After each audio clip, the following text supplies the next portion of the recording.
Joshua here. So this is day one of DreamHack. So right now it's actually like it's 7:50 in the morning, and I'm in the process of like actually packing everything up and moving everything over to the DreamHack place, which is over at the World Congress Center in Atlanta. It's a little bit early for my sake, but I gotta get it done because Expo Hall opens at like noon, kind of thing. So I figured I'd do like this video thing just to like show you guys exactly what it takes to do like a conference like this. Recording.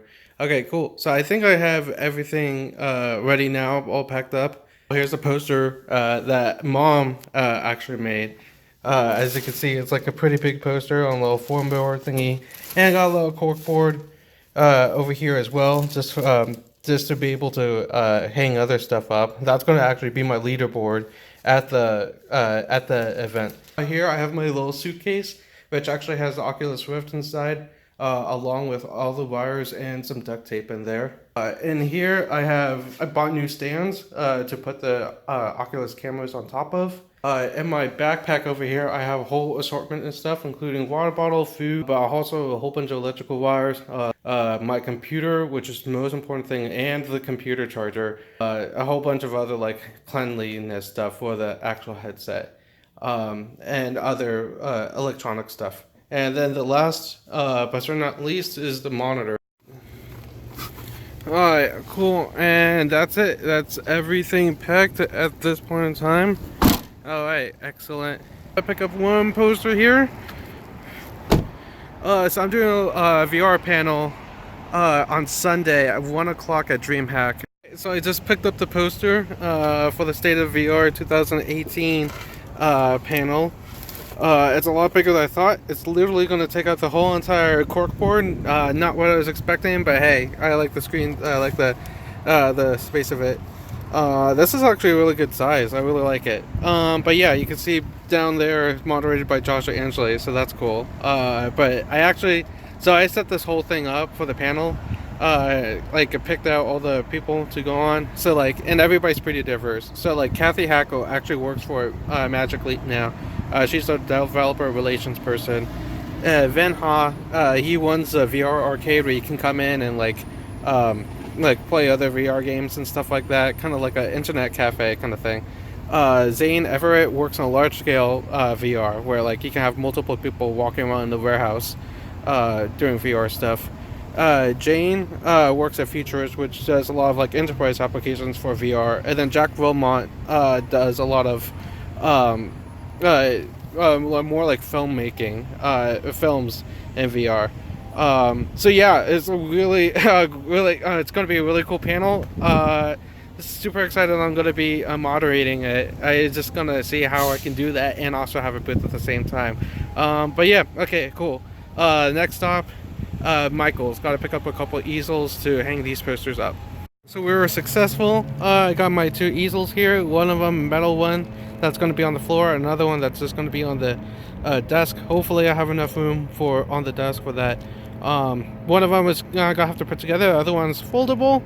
So we got luck. Also 50% off for both of them. So that's great. All right. So at this point, all right, it's time for DreamHack. So I have to drive all the way to downtown Atlanta. So hopefully it's not gonna take too long. It is like what, like 9:15ish kind of thing. So like goals to be there by 10.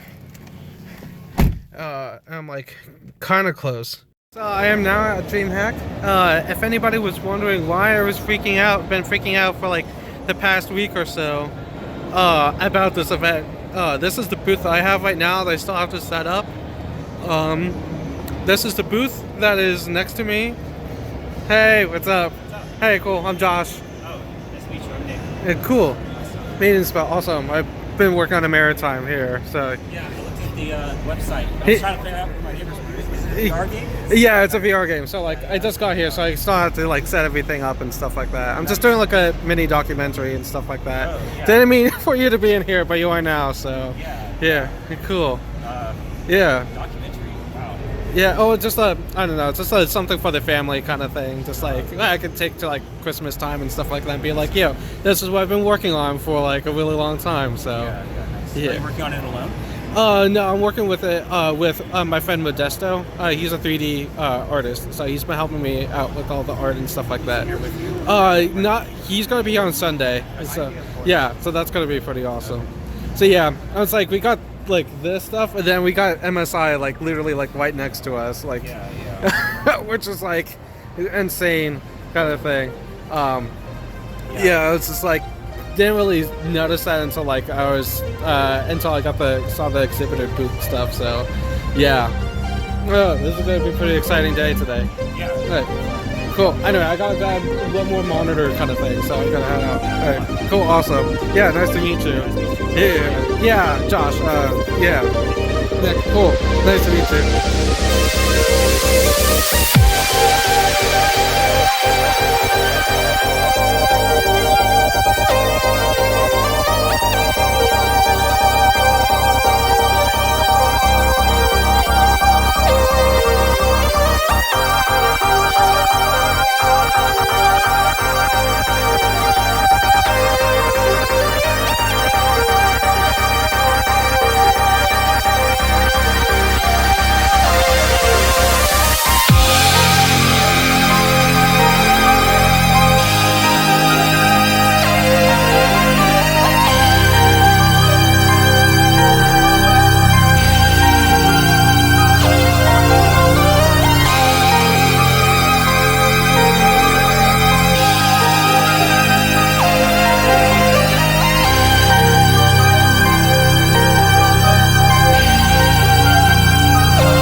Want to give it a try after he's done?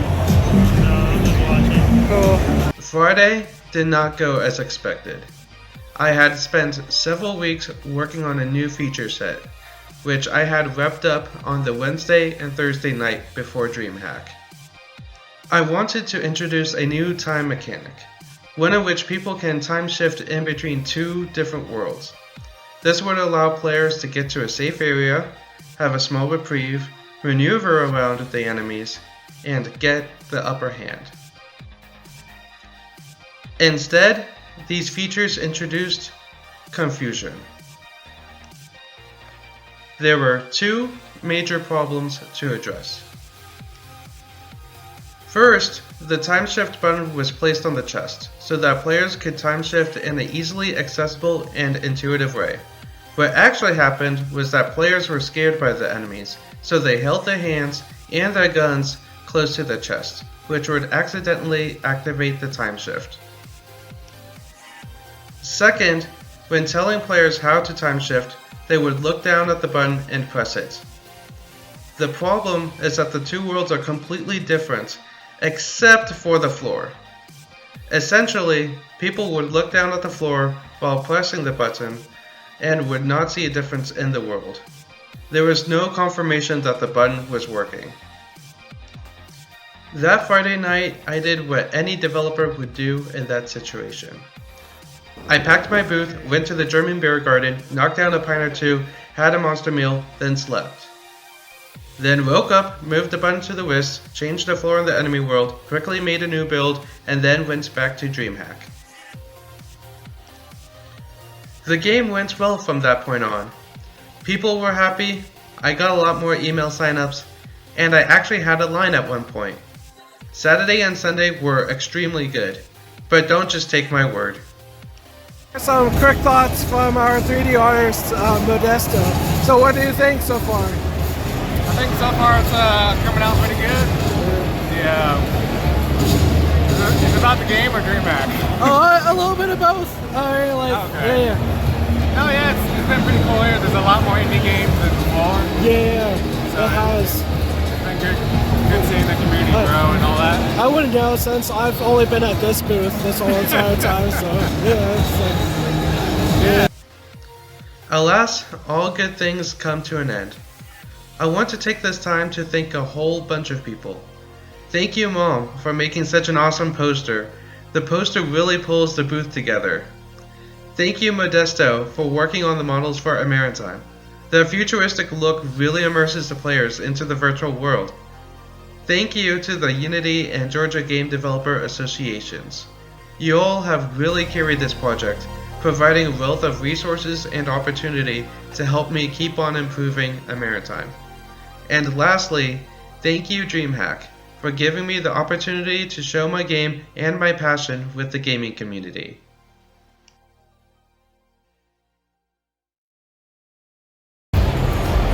You see this little snack thing right here? It literally took me 2 hours to eat this because every time I wanted to eat it, somebody would come up and ask about the game. So I'm like, been like starving.